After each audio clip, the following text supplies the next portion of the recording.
Let's talk about importing modules in Python. So Python comes bundled with a whole bunch of modules that are called the Python Standard Library. We're going to import one module from the Python Standard Library. It's called math. Now, the math module has a function called square root. We can't use it like this, square root of 25. We have to say math.square root of 25.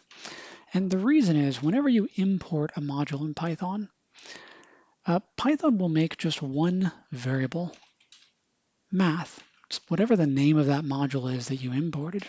So we get a module object, and that module object has attributes on it. This one has a pi attribute, an e attribute, a square root attribute, and a whole bunch of other stuff as well.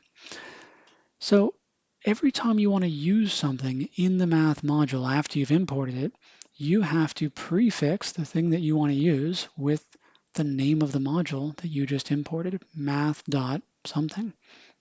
If you don't want to have to type math.something every time you use something in the math module, instead of typing this to import the module, you could do this. So instead of import math, we could say from math import square root. We now have access to the square root function directly. Or if we wanted to import multiple things, from math import square root comma pi. We now have pi and square root, but we don't have e. We didn't import that from the math module.